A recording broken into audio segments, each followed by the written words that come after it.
I call to order the meeting of the Board of Managers of the Minnehaha Creek Watershed District. It is January 24th, 2025. All managers are present. Manager Maxwell attending remotely. I know that Mr. and Mrs. Loomis are here to speak. Just a couple of points before you do. You're Mr. and Mrs. Loomis? Almost. A couple of things. That's because my mic isn't on. That's better, isn't it? I wanted you to know that the board has been fully briefed on all of the situation you have. And so I would encourage you in the 2 to 5 minutes that you have to really focus on what it is you want the board to do. And when you first come forward, we'll have you state your name and your address. But you may come up to the desk.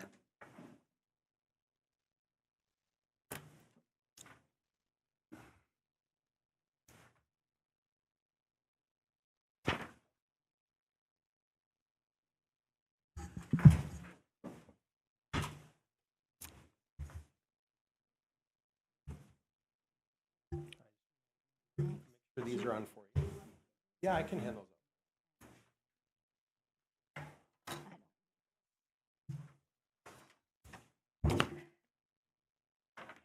You.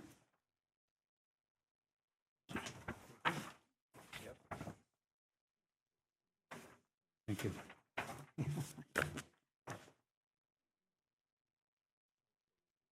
Okay. Can you hear me? Yes. Good evening, President Sherry White, honorable board members, and staff members of Minnehaha Creek Watershed District. My name is Rosalind Loomis, and this is my husband who's with me, Stuart Loomis. We acknowledge that the Minnehaha Creek Watershed District does admirable work in a regional context with its many partnerships and accomplishing good things in the context of the overall environmental health of Lake Minnetonka and other water bodies in the district. However, we perceive that in our City of Tonka Bay Lakeside Loomis property situation, there has been a district enforcement problem that affects our individual property ownership, use, and enjoyment, where we believe that wise and scientifically based regulatory enforcement practices are not clearly evident as being followed by the district, and which raises risks that the broader public could perceive that enforcement is not being conducted fairly and in an even-minded manner. I am here on the matters from the floor agenda item to bring forward our concerns on an enforcement matter involving floodplain fill of a substantial nature, which was done without Minnehaha Creek Watershed District permitting on the next door property at 60 Crabapple Lane and occurring precisely on the 60 Crabapple Lane side of our common north-south oriented property line. Specifically, I wish to request this matter involving Rosalind Loomis will be identified as a topical agenda item for the board's next board meeting, scheduled for Thursday, August 14th at 2025. The intent will be to seek clarification from the district regarding district's decision made in December 2024, where substantial floodplain fill had occurred in the year 2020, for which there has been, we believe, inadequate enforcement without addressing the required mitigating and substantial alterations to negate the violating floodplain fill. Please refer to details provided with my formal submission delivered through USPS certified mail dated December 15th, 2024, and addressed specifically to you, President Sherry White, and the file, and also the file of email exchanges started in August 2024. As brief background into my situation, I'm a U.S. citizen, and at present I am living in St. Albert, Alberta, Canada for the winters, and 50 Crabapple Lane in Tonka Bay for the summers. In late 2015, I purchased the lakeside residence on Tonka Bay, Lake Minnetonka. When the COVID-19 pandemic closed the U.S.-Canadian border, we were absent from our property in the years 2020 and 2021. Evidence shows that in the summer of 2020, the owners of the adjacent property at 60 Crabapple Lane placed fill exactly on our common property line and southward into the property's low-lying lawn area, which along with our low-lying lawn were both historically subject to seasonally high water flooding from the adjacent Tonka Bay. This floodplain fill was done without any notice to me, Rosalind Loomis, the absent adjacent property owner. And worse yet, as acknowledged in a July 2022 phone call I made to the district staff and in several subsequent written text messages to me from the district staff, it was confirmed by the district that no application for the permit for this significant floodplain fill was ever made by the owners of 60 Crabapple Lane. In the meeting involving my agenda item on August 14, 2025, I respectfully request that the board and the district staff have time for detailed discussions on this matter, including a discussion based on documentable facts and science. Thank you very much for your attention. Well, thank you. That was very concise. We'll take it under advisement. Thank you very much. I just, one tiny little thing. My family has been in this area, Minnesota, in the Minneapolis, Lake Minnetonka area since 1890s. And so we are very concerned about taking care of this area, Lake Minnetonka and the whole area. So it's That's very important history. to us. Thank you. Thank you. Mr. Whisker? If the board's prepared to move on, I believe our friend from Hopkins, Mayor Hanlon, just walked in, and Deb let me know he's also here for matters from the floor. All right, Mr. Hanlon, we recognize you. Mayor Hanlon. Certainly.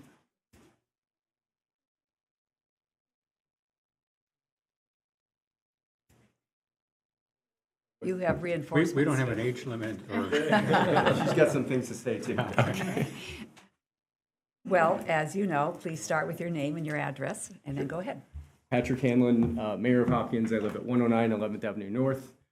Obviously, wasn't planning on coming to speak here this evening. My wife's out of town, so I have negotiated watching Elsa after this with some ice cream. So that's the deal. I just came to talk about 325 Blake. There was a meeting that I was hoping that we could have today. We have some really promising prospects with Aladdis Development and NHP, a nonprofit housing developer based out of Chicago, and there appears to be a good solution to move forward with that organization and Aladdis. As you know, we've had previous council members come here from Hopkins, previous mayors come here and talk about the importance of moving forward with collaboration on this project, and very in favor of moving forward with the design and the developer that we all agreed upon. And I think you're going into closed session on this in a little while. It was a little disheartening. I'll just be honest, a little disheartening to see all of that, our feedback, and a lot of feedback that no one was even responding to on this board, that members of our community were not being even responded to on the issue. And I don't want to dwell on that. I want to dwell on moving forward and getting something done on that site. We've put a lot of years of time and collaboration and meetings together to come forward with a solution. And I think it's worth at least sitting down and listening to what the option is on the table that's being presented. And I was a little disheartened that we weren't able to have that meeting today, and hoping that we can get that back on the calendar as soon as possible to hear the details of that proposal. And if there are critiques of the proposal in bringing it forward, to have that discussion, to meet and have that discussion and work through those details. It has been, I would say it has been very difficult up to this point in working our relationship with the City of Hopkins and with the watershed, and I'm hoping we can turn the page and get a deal put together on this development. I think it's really important for our taxpayers, it's really important for our community, and of course it's really important for the water quality. It's important for us to get something done there, and so that we can get water best management practices in place at that development. And I'm really concerned that if we can't get this done and we can't put this deal together to at least listen to this proposal and to move something forward, it'll be very difficult to have any project at all. The option of having to go back to the table and get TIF district and going back to the state legislature is, I'm very, very concerned. So obviously wasn't coming here, don't have a whole lot of prepared remarks, but I would really like us to move forward in a spirit of collaboration to get something on the table and to at least meet and work through these details and to not go back and forth on some huge email exchanges between our two organizations, to actually sit down and work something out. And so that's why I'm here tonight, and that's why I took the evening off to come down here. And I just think it's worth us having some meetings together and to talk this through. Thank you, Your Honor. Appreciate it. Thank you. Ella, do you have a favorite ice cream? We've got chocolate ice cream in the fridge right now, so it's chocolate ice cream. I put everything, talk about negotiation. This was a very difficult negotiation to get here, so yeah, we got ice cream and popcorn and Elsa at home, so thank you so much for your time. I appreciate it. Madam President, I'd like James to respond to that. Well, we don't generally respond when it's a matter from the floor. Well, you know, the Honorable Mayor came here and accused us of abandoning them. So I'd like to hear. Mr. Whisker. I'm not known for keeping it short or sweet, but I guess I'll do my best. I think perhaps we should sit and talk with the mayor more offline. I think we are going to discuss the current status of the project in closed session a little bit later, and that's where I'd relay the position that we took on taking this meeting. I think backtracking briefly, Alatus, as our development partner for the 325 Blake Road site, had demonstrated a consistent pattern of failure to perform over 4.5 years in very, very significant ways. And those are detailed in full in the board's record and decision, and full consideration of all the public comment from former electeds in the city of Hopkins. And I'd note there, just in terms of our long-term interest in Hopkins as a perpetual partner, we have former Mayor Maxwell on the board that I think carries the interest of Hopkins permanently near and dear to his heart. So I think we did listen very thoroughly, and that was a core part of our consideration. But with the failure to perform and then sitting in default for 5 months and unable to remedy in any way, shape, or form due to lack of capital, and a whole series of other broken promises, misrepresentations, the board made a decision to terminate the contract. And following that decision, two things happened. The city of Hopkins floated a term sheet to acquire the property from the watershed district, which we said we would be willing to discuss and entertain at some point.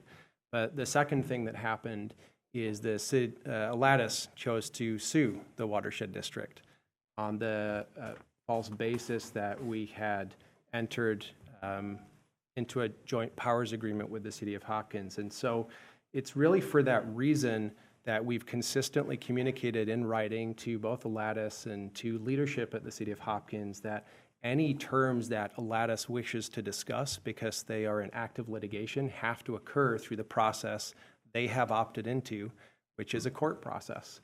And that mediation is scheduled for August 22nd, and that's on advice of our litigation counsel. So there's sort of multiple things happening.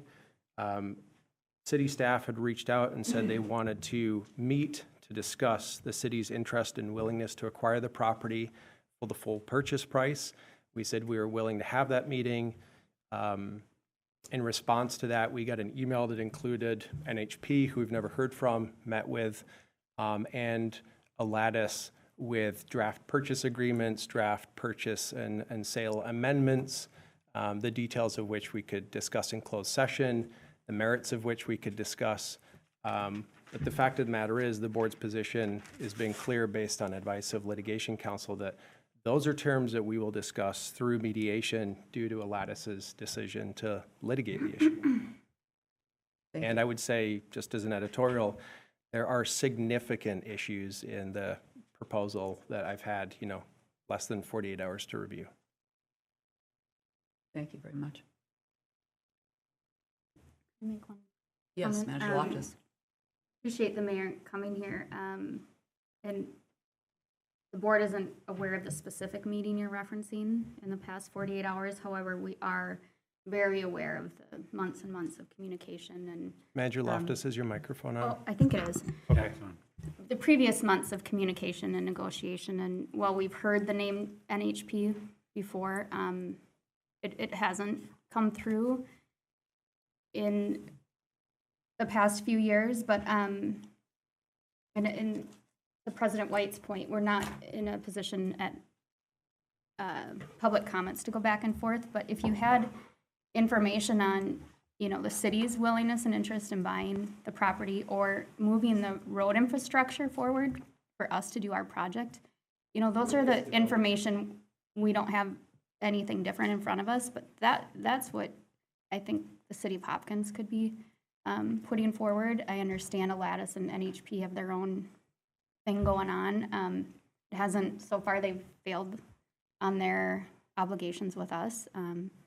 It's great if they're telling you something else, but from the city side, those would be the things that we'd be excited to hear from you about. And I'm not inviting that as a back and forth right now, but I just don't want you to think we're not responding to you or willing to talk to you. So I appreciate you coming tonight. Thank you, Manager Loftus. Moving next to approval of the agenda, I want to have a different order of business from what is printed. After beginning with item 12, I want to insert item 14.1 first, the administrator's report, then 12.1, and then I want to break out and make a new 12.2, which is receiving the inspection report from the property at 325 Lake Road, because that can be a public, an open meeting. And then we'll go to the two closed sessions, which are land acquisition, a new 12.3, and the 325 report, which is new 12.4. So sorry about those changes, but with that order of business, can I have a motion to approve the agenda? Thank you, Manager Miller. Is there a second? Second. I'll take Manager Olson's second. Those in favor, please say aye. Aye. Do I have to do roll call? Yes. I apologize. I didn't do roll call on attendance either. So on the agenda, asking for a voice vote, Manager Hejmati? Aye. Manager Maxwell?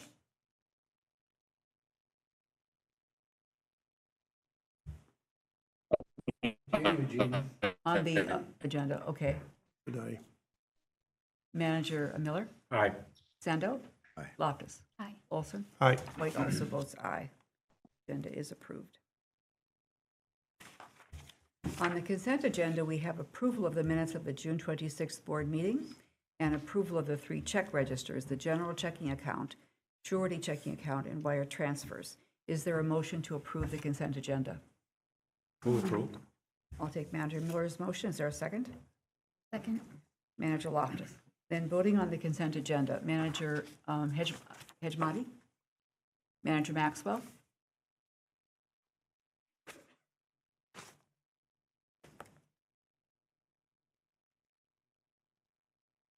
I'll return. Manager Miller? Aye. Sando? Aye. Loftus? Aye. Manager Olson? Aye. Manager White votes aye. Manager Maxwell on the consent agenda? Motion carries. The consent agenda is approved. I attended 2 meetings. I'm not going to do the reports on either one. One was the Metro Watersheds, Manager Maxwell reporting, and the other is the Minneapolis Partnership, and Manager Miller will report on that. So then turning to you, Manager Miller, for Policy and Planning Committee report. We had a meeting at the Minneapolis Parks and Recreation Board made up of the City of Minneapolis Engineering Department and chaired by Councilmember Emily Koski. and members of the park board and their staff, as well as our liaison group and our staff. And it was scheduled for 2 hours. Our staff ran the agenda, and it was 2 hours and 2 minutes. And it was a culmination of 4 years of work with the city to get the agreement for the work along with the city of Minneapolis, the park board, and the watershed on Minnehaha Creek, and all the issues in South Minneapolis. It was really reflection of the quality of the work that our staff has done and our consultants have done. Everything was unanimous and cooperative, and the engineering department was fully participating in the presentations and everything else. So, and I was really impressed. One of my first jobs was working in the city coordinator's office, so I'm familiar with the engineering department and the good work they do, but the focus they have. If it's out of their focus, it's interfering with the quality of their work as far as they're concerned. And I think that's where we started out with 4 years ago, and I think where we ended up is when they seen the quality of the work that we were doing and the sincerity of the park board, that everybody got on board, and we've got an agreement. And we got a good work started on some very significant projects. So it was really, I want to thank the staff. That was just a terrific job they did on the presentation and all the work we did. But frankly, if it wasn't for Council Member Emily Koski just taking a leadership position on this 4 years ago, maybe it was longer than 4 years ago, 6 years ago. Yeah, I do too, when you're having much fun. She, without actually authority, she gathered everybody together and got this cooperation. And so it was really a milestone in terms of us in the city and the park board working on some really significant projects over the next several years. Thank you for that report. Would you like to add anything, Manager Hijamati?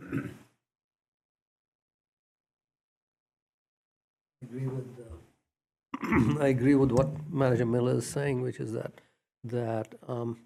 it was an accomplishment to have us agree on a project, actually doing something concrete. Whereas in the past years, it's just been talk. And we're finally acting. And I also agree with Manager Miller that Emily Koski has been a driving force, and I'm very grateful for the work that she has done in getting us here. Thank you. I just got one comment, though. I felt very uncomfortable being at the park board meeting because I was concerned that they may remember that some years ago I proposed abolishing the park board with a charter amendment, and we compromised with giving the mayor veto power over the park board, which he used on me on a financing that I did for financing that very building.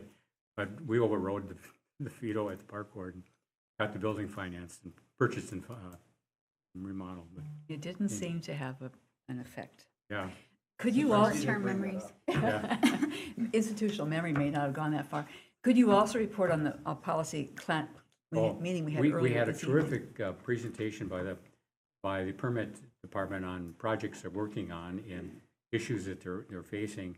Some that they've been working on for a decade or more, and they seem to be coming into a focus on getting some success. And it was just a terrific presentation.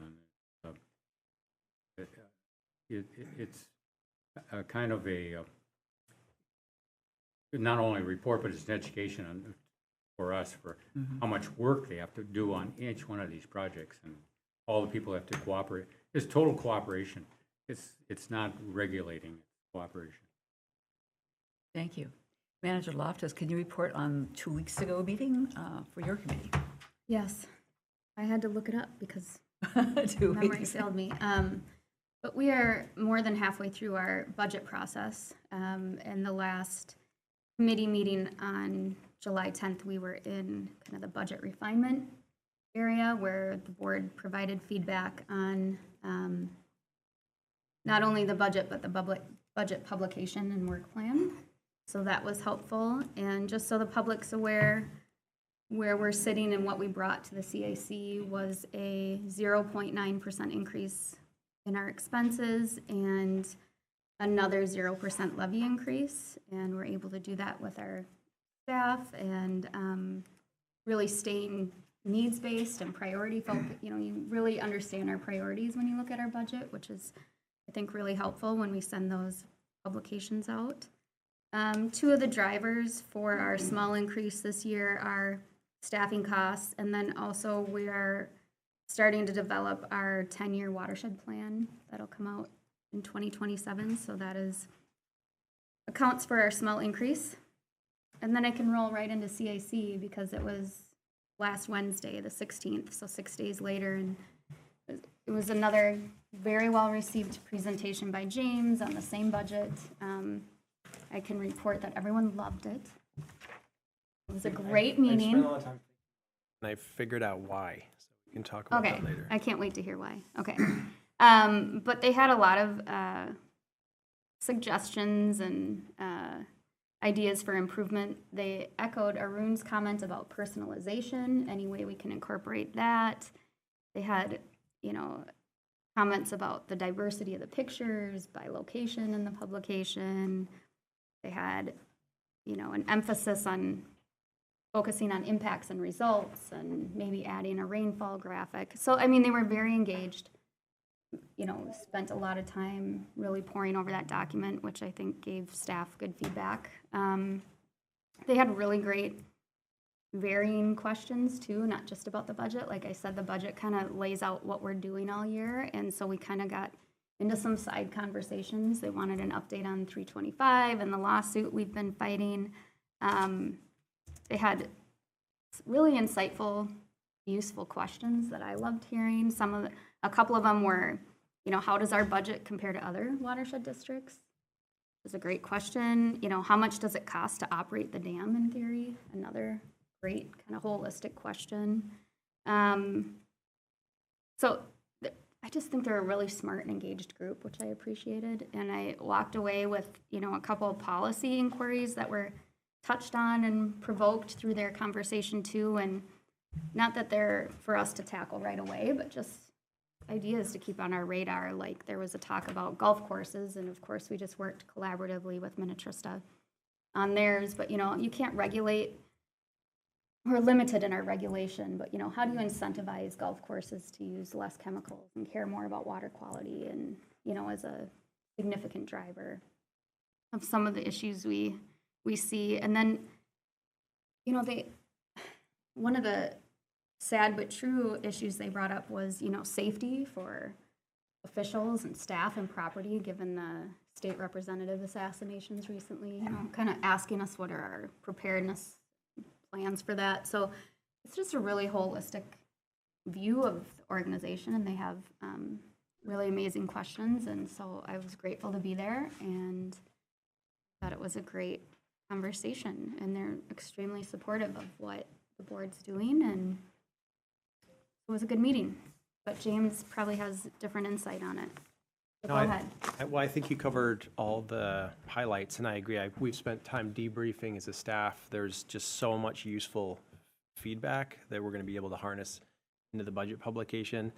Really echoed a lot and went a little bit further than the feedback that the board provided. Very, very much focused on impact and impact statements, and this idea that we don't just talk about total phosphorus reductions, but the impact on receiving waters, dollars for impact. I think I've heard now, and we heard it through the CAC tour, and it was the theme in the meeting, that they're just very impressed with, the scope of geography that we have to cover and the size of the organization, how, they keep asking how we're able to have that level of impact. And so it was really coming through them trying to help us tell the story of that impact and tell it in a way that the city of Victoria, like Arun brought up, or the city of Minneapolis, that publication is theirs.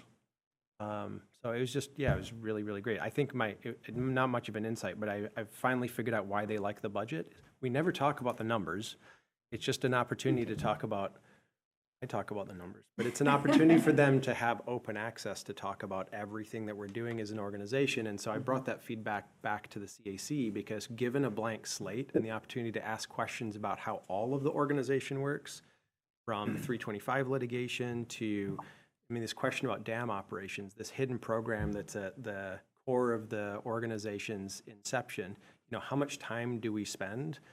What are the maintenance costs? What are the cost forecasting? How much staff time? I thought that was a really insightful question to draw a bubble around that. Yes. And say, that's program belongs to 5 different organizational people.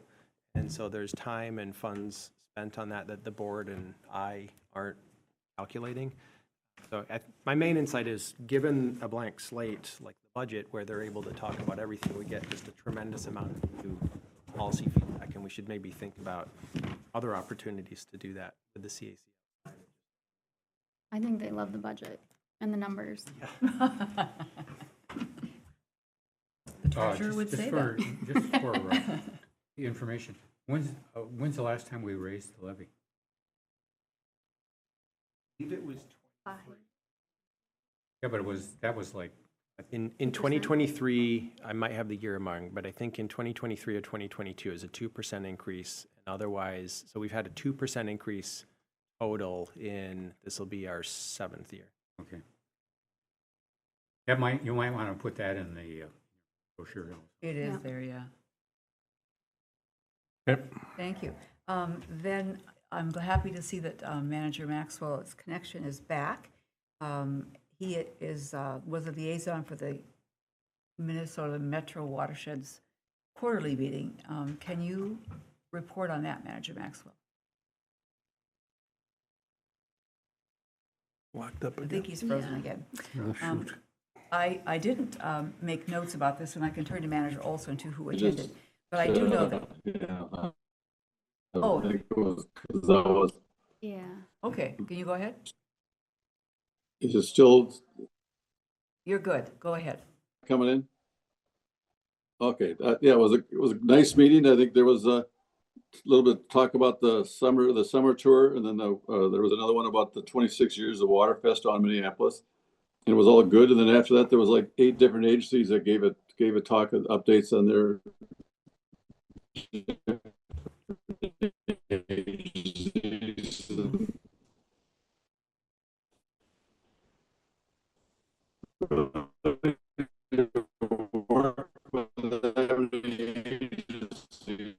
really amazing that you can Manager Maxwell. talk about Breaking up so bad. Yeah, I think the internet in Park Rapids yeah. isn't Could the you best. maybe text him and say we'll move on? Manager Olson, would you be interested in saying more about the Metro? Gene, we have no connection. Due to technical Nice. difficulties. Nice meeting. Nice meeting, I heard him say that. Great. We had really comprehensive reports from the agencies. Ms. Christopher also attended, so I'm confident that she was keeping track of the points, but I do. Did I have go out notes. again too? Yes. Yeah. Did I But go out it's again? okay. No, we're, Yes, Yeah. it went out. It went out yes, again. thank you. We're done. Our upcoming committee and board meetings are listed in the agenda. And with that, we'll see if I can remember the order I posed. But next would be 14.1, which is the administrator's report.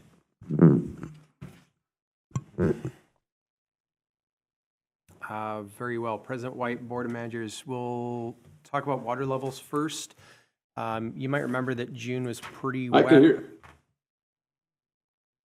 June was pretty wet. We had over a 3-inch rain event sort of middle of June, and we saw the lake right before July, around June 30th, hit 929.9, so just around spillway elevation. So since then, with the lake being so high, we've been discharging out of Grays Bay Dam at what's called maximum creek carrying capacity, so around 300 cubic feet per second, monitoring rainfall events. So we've really been plumb full, and absent storage in the tributaries in the Lake Minnetonka area and the creek for about a month.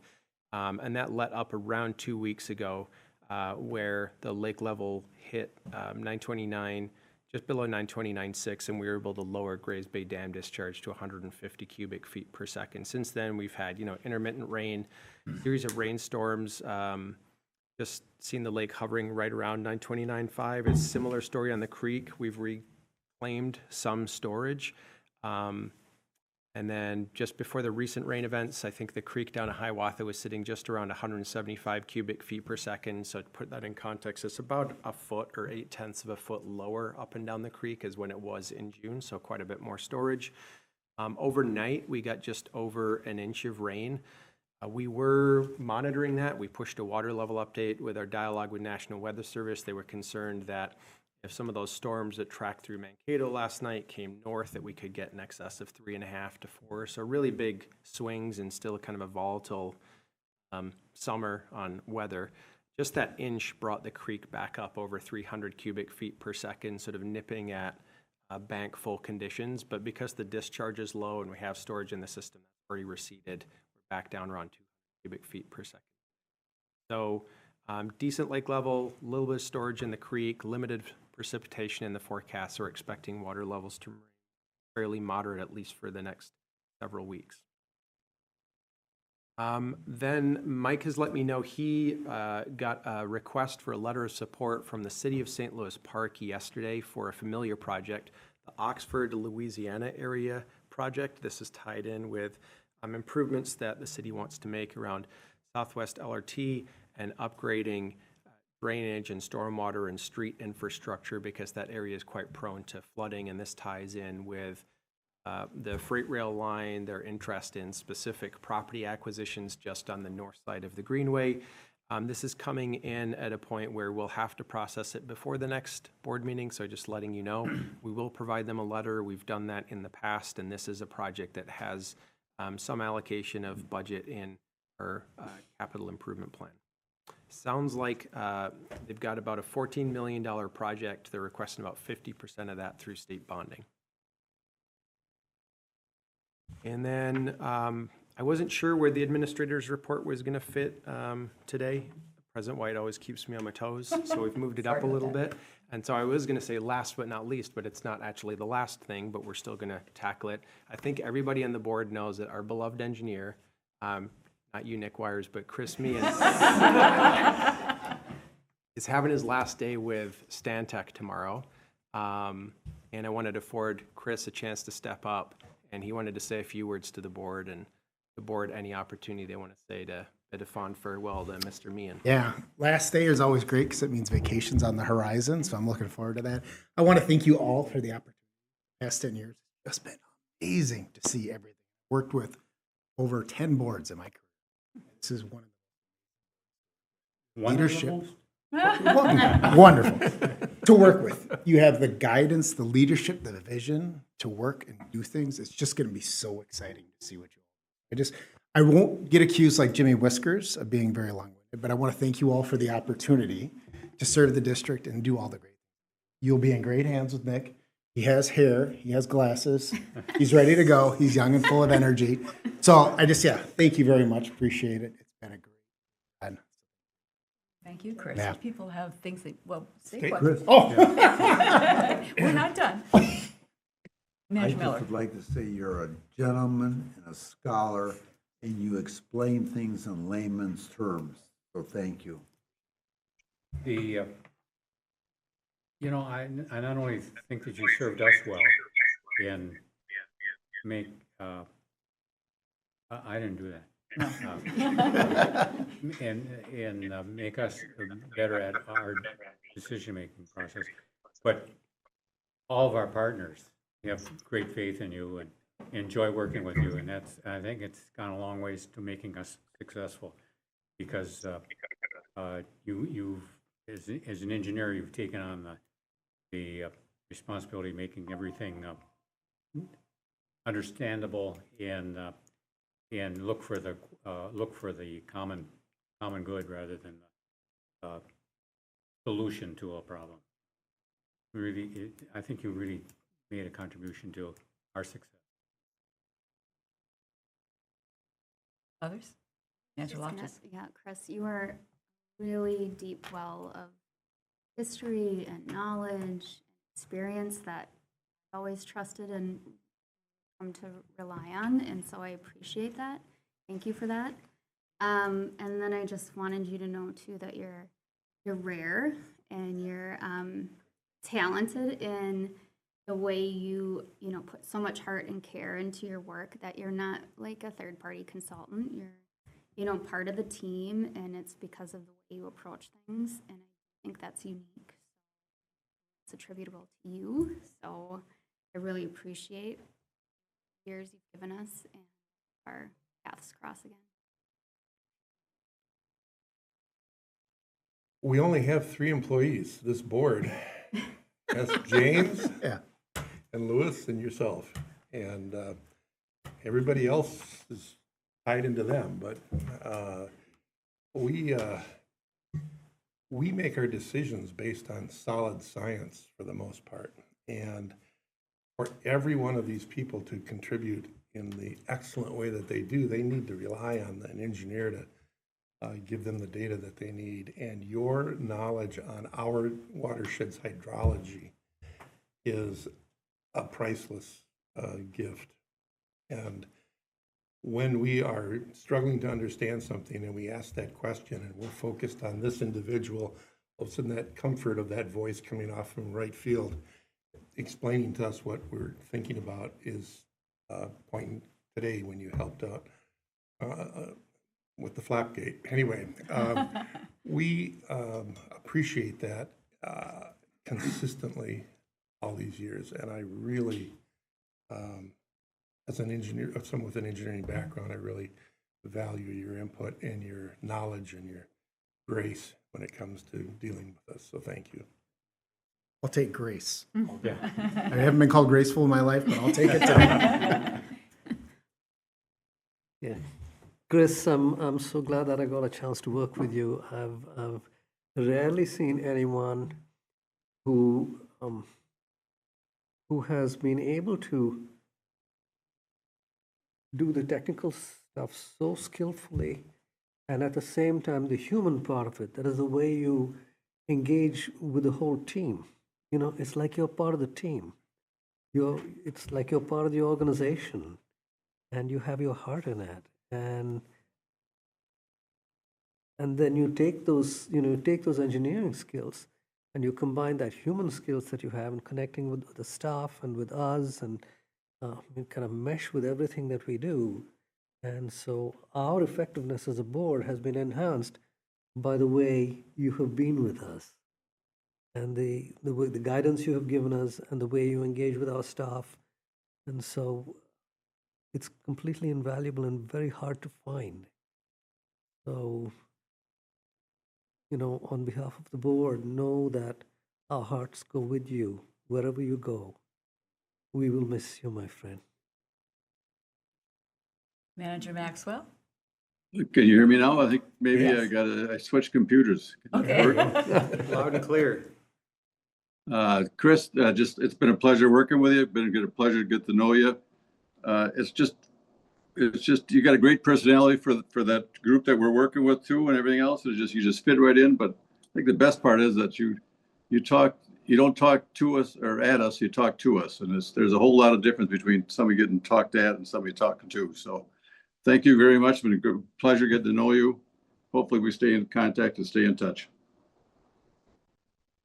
Jerry, you're always. Chris Meehan. I have always had absolute trust in the information and analysis and recommendations that you make for us. And you have touched myriad, plethora, I mean, everything that we do, and I really appreciate that. And even before you became our district engineer, you worked to bring our permitting up to date, and that was a good thing too. Good way to meet you. I appreciate your unfailing good humor, and I'm going to miss your big laugh. Yes, Absolutely, absolutely. that's not it. It'll get there eventually. So, thank you. You're leaving us on a good, solid foundation, and I certainly hope to meet you again. Thank you all. We got one, well, Yeah, wait. Well, I'll say other thank yous later, but I don't know if Louis wanted to chime in. I would just say, echo everything that the board said, and I'll try and keep it short and sweet. I mean, you came in 2013, so it's been a minute. Just an amazing mentor, teacher, leader. I think the board said just a phenomenal technical resource. That if you go to meetings with Chris around the region, whether you're with Met Council, MnDOT, the cities, you walk into a room and you're shoulder to shoulder with Chris, you've got immediate credibility, respect from all of our partners. And we've used that as a key to unlock countless partnership potential. And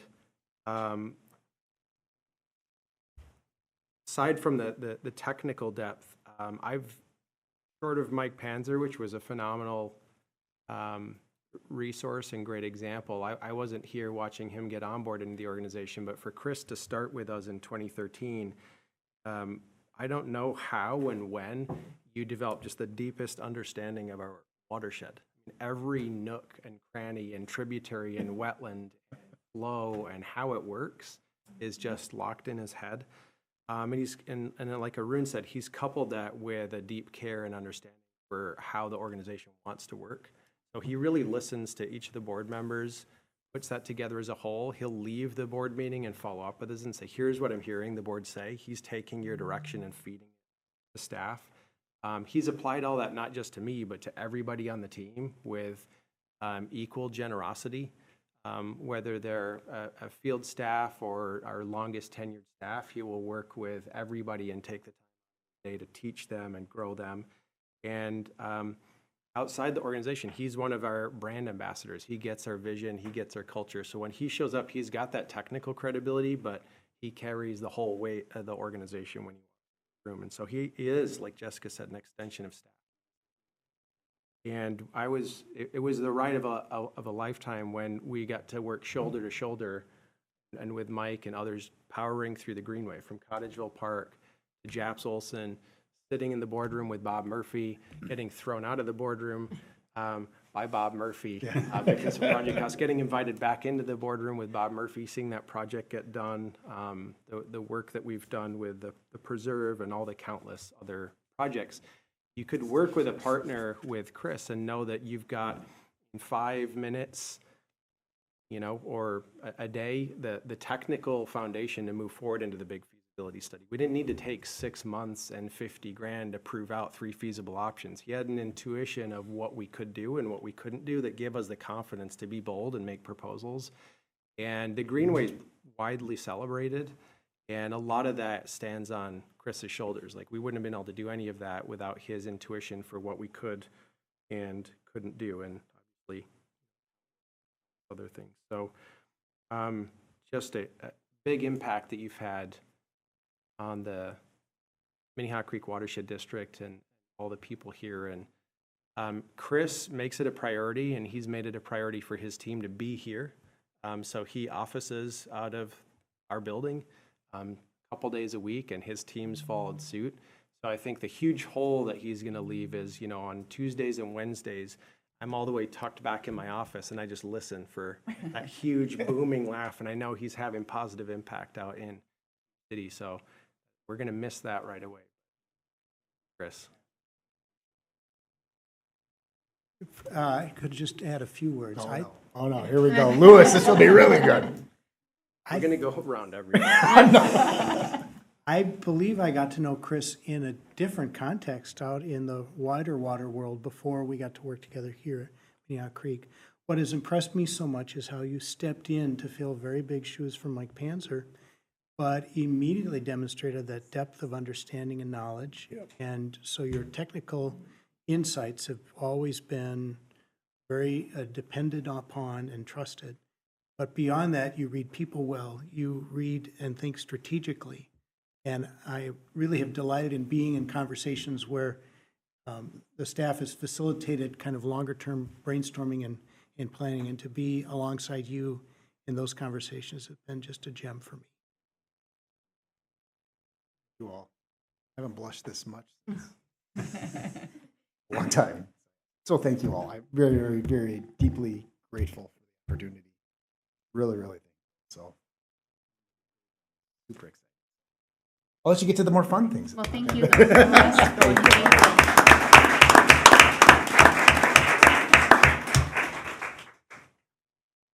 Big shoes, Nick. I was not going to say that. Would you, while you're there, just slide that title board? Oh, Oh, that's brutal. No pressure.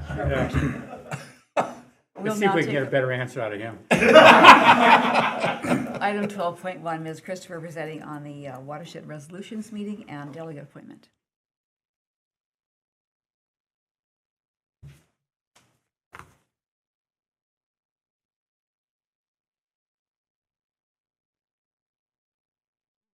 All of that.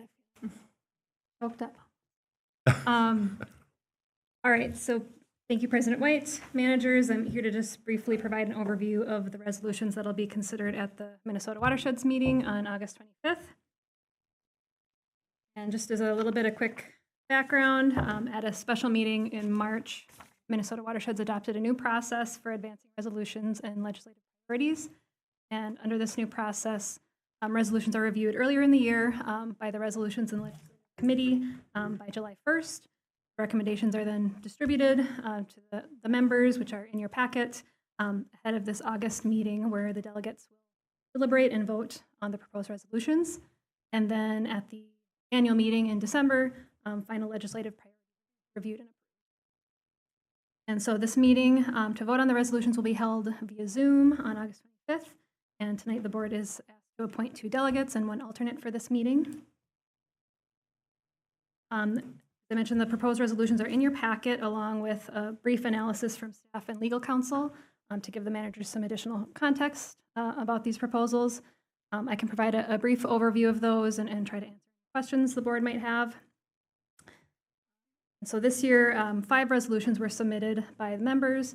These have been consolidated into 3 since a few were closely related, and all 3 have been recommended for adoption by the committee. So the first resolution proposes to eliminate the current 25-year time limit on the exemption within the Wetland Conservation Act that allows public drainage authorities to repair drainage systems without triggering wetland mitigation requirements. This current 25-year limit balances wetland protection and protection of established landowner use of the land, such that if a drainage system is being regularly maintained, this use is allowed to continue. If it is not maintained for a period of at least 25 years and there's wetland that reestablishes as a result, that wetland is then protected from impact. And so the basis offered for this proposed change is that it can be difficult to determine what the wetland impact will be from drainage system maintenance and repair work. And staff and legal counsel have some concerns with this proposal and recommend that efforts be made to address these technical challenges and develop best practices for making these determinations rather than removing the regulatory protection. The main feedback we have on these resolutions is consideration of some of the concerns for the first one. The second resolution is fairly straightforward. It proposes an amendment to Minnesota Statutes 383B to include joint powers, water management organizations as eligible participants in Hennepin County's Community Works program. And currently only watershed districts are explicitly authorized under the statute. And so this resolution is proposed by Bassett Creek Watershed or Water Management Commission and would allow them to be an official partner in a potential Community Works project that's being considered for the Bassett Creek Valley. Staff and legal counsel have no concerns with this resolution. It seems reasonable. And then the third and final resolution seeks to address ongoing frustrations with how the DNR as well as the MPCA have been handling permitting of watershed district projects. It consolidates 3 resolutions that were submitted this year, along with some elements of those submitted last year, all with the aim of improving agency transparency and accountability and permit review timelines. The issues described in the resolution are generally not something district staff have experienced firsthand, but legal counsel has shared that they're aware and tracking changes of challenges across a number of other watershed districts. And so generally, while it's recommended certainly that these watersheds continue outreach to the DNR and PCA to try to find resolutions for these concerns, there's also probably not harm in advancing a resolution in a way that puts the matter on the table while continue to kind of work out kind of the specific solutions to the problem. It's just a little more context on each of those, and I can certainly take any questions. Otherwise, we'll turn it to President White for delegate. Thank you, Ms. Christopher. Manager Olson and I were delegates, and Manager Maxwell was alternate for the prior meeting. This one will be remote, and I wonder who is interested in serving as a delegate. Bill? Okay. Jean, do you still want to? Manager Maxwell? That's fine. Yeah, I'm good. Whatever you want me to do. Okay. I would like then to appoint Managers Olson and Sando as delegates and myself as the alternate. Is there a motion to approve that? Thank you. Second. Thank you. Ms. Singh. And then calling for a vote, Manager Hijmati, Aye. Manager Maxwell, Aye. Manager Miller, Aye. Manager Sando, Manager Loftus, Manager Olson, Aye. Manager White also votes aye. You can send those names off. Thank you. Can I ask a quick?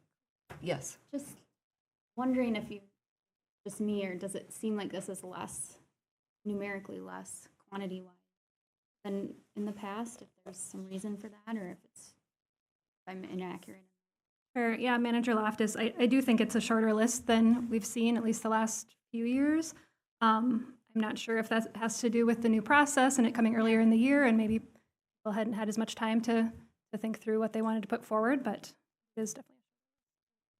Although granted, I think last year there was 6 or 7 that were from the same watershed, Okay. kind of related to DNR and calcareous fen concerns, so.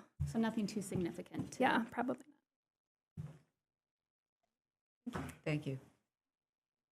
Yeah, the last time we had, I believe, of the 12 items, 8 were dealing with it. Yeah. Is it Calcareous. calcareous fence? And so there was a big volume, but it was essentially the same issue. Right. Thank you. Mr. Heyman, we'll look to you to present on the inspections report for 325 Blick Road. Good evening, Madam Chair, managers. In advance of covering other topics or other conversation discussion points with 325 Blake Road, we thought we would give a brief update on some of the parking considerations that have been ongoing on the site. As the board is aware, there's unpermitted parking that's been occurring on the 325 Blake Road site as a result of the Chorus residential building, that being completed nearly 2 years ago. We've noted those concerns from a safety and liability standpoint over a period of months to the city, and the city did recently communicate its position that it is allowing the Lattice and Chorus residents to park on what it views as approved platted city right-of-way. And as such, it does accept ownership and liability as it would any city roadway or any city right-of-way. So meanwhile, given that information, but based on our concerns for some of the safety and the current condition of the site, we did proceed with having HDR under a small work order go out and do a formal inspection and review the parking area for any of the concerns they would typically see in a municipal or development setting. And we did get that memo from them today, from them on Tuesday. And mainly they found that, there's poor drainage and poor maintenance occurring on the site. The roadway itself has some pretty substantial or large potholes that aren't draining and aren't being maintained. There's a fair amount of garbage and debris that's piling up on the site. Just from a general maintenance standpoint, that was some concerns. They also did flag there were notable design regulations that don't meet the city's code for parking, and called out specific elements of that code. And they typically include things like the type of surface should be, a hardened surface like concrete or asphalt that provides for appropriate drainage.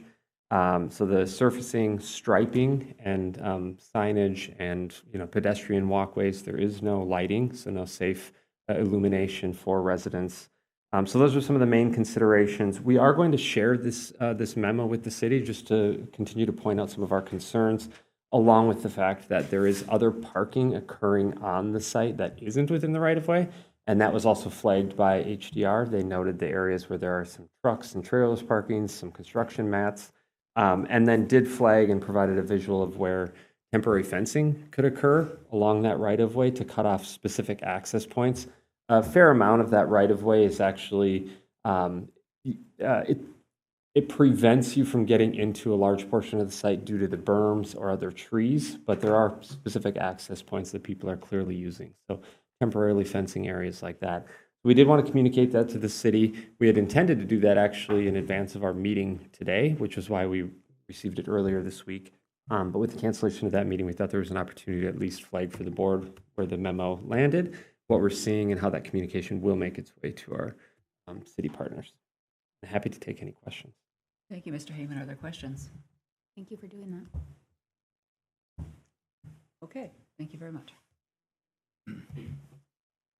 I want to bring, as long as we're talking about the city, we're paying a utility fee, have been for 15 years. What utilities are we getting from that? I noticed it on the check register today. Every month. It's on there every month. Yeah.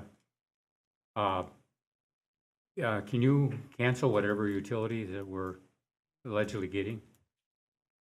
Manager Miller, managers, I'll have Mike address what we're paying for. It's a stormwater utility fee. And he can talk a little bit about his understanding how the city calculates that. This is an issue that has come up before. I think the board's raised it before. We've discussed it before. We have pursued it before administratively to see if that could be waived, since it's public property, it's undeveloped. There's temporary stormwater management on site. We've purchased the property to improve the whole region's stormwater, and that's been met with no, at least so far administratively by the city. So if that's something that you'd like to dig in deeper on, I'd suggest that after tonight, Mike could come back and frame more clearly what we've paid to date, how it makes sense, how it doesn't, and if you want to make a decision on escalating that, we could process it there. But Mike, you could maybe fill some gaps. Missed anything? Chair White, managers, I don't think you've really missed anything. It's been ongoing since demolition of the building. We started pursuing waiving that once we had demolished the site and installed temporary stormwater. I believe the first communication was around 2018 or 2019 when the site was transferred to tax exempt status because we no longer had a commercial operator on the site. And it's been met, I think, for a period of maybe 3 or 4 years. We pursued the same conversation, and they finally had noted that, well, I mean, they noted it every time we pursued it, but that it was based on the size of the land and the area draining, even though we flagged that we do not have storm sewer on the site. We're not draining to municipal storm sewer infrastructure, which is what the fee would presumably cover. And so we've sort of exhausted options at the staff level, but there could be an opportunity, and we have talked about it with city staff at various times through the redevelopment planning process as well, and it's typically been just dismissed. Thank you. It is, it's tough to see it every month. Well, next month I'm going to move to take it off the calendar on the disbursements. Another suit coming. Thanks, Mike. Question? Yeah, I had a comment on this. I agree with you, Manager Miller, on what you're saying. I'm thinking of the bigger picture with 325 Blake Road. I want to be sure that we have an overall strategic approach of working with the city and with Alatus. And I want to be sure that, and I like the staff input on this, that if we pursue that we don't jeopardize anything that happens, with Alatus and with the city. To me, the priority right now is getting our projects off the ground, and I want to be sure that following what you're saying does not sort of cause more problems with that bigger goal that we're after. I wouldn't think it would, but, it's a small amount compared to the amount of capital that city and we're expending on that site. But it's a nuisance, and it's not, there's no reason for it. I'll refer back to Mr. Whisker's statement that we can get more information until we have the report. Thank you all. Item 12.3 it now is land acquisition. Mr. Sherman. And are we going to do this in closed session?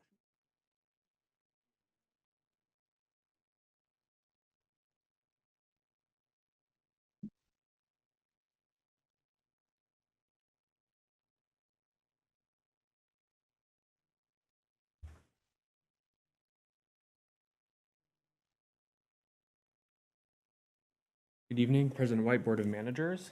I'm here this evening to provide an update and recommendation on land acquisition along Minnehaha Creek in St. Louis Park. And at this point, I'd like to go ahead and ask our legal counsel to move us into closed session for purposes of discussing an ongoing. President, we recommend the board go during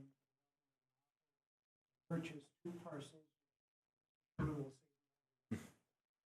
7837 Edgebrook and 7831 Edgebrook Drive in St. Louis Park. St. Louis Park. All right. Before I call for a motion, I'll just let everyone have an opportunity to, if you need to.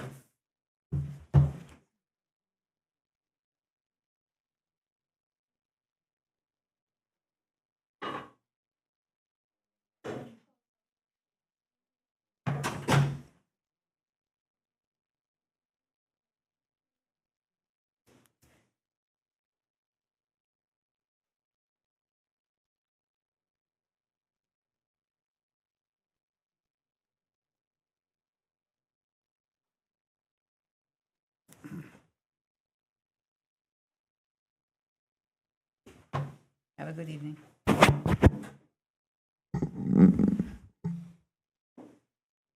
May I have a motion to go into closed session? So moved. Manager Miller moves. Is there a second? Second, Maxwell. Manager Maxwell. Voting on going into closed session. Manager Maxwell? Aye. Manager Miller? Aye. Manager Sando? Aye. Manager Loftus? Aye. Manager Olson? Aye. Manager Hitchmati? Aye. And Manager White votes aye. We are in closed session. Next item is 12.4, 325 Blake Road Restoration and Redevelopment. President, we would recommend closed session discussing litigation strategy and getting actual legal advice. In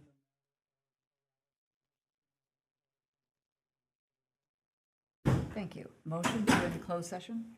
So moved. Manager Olson, is there a second? Second. I'll take Manager Hitchmati's second. Voting on closed session, Manager Maxwell? Aye. Manager Miller? Aye. Manager Sando? Aye. Manager Loftus? Aye. Manager Olson? Aye. Manager Hitchmati? Aye. And Manager White votes aye. We are in closed session. Okay, we're in open session. Meeting's adjourned.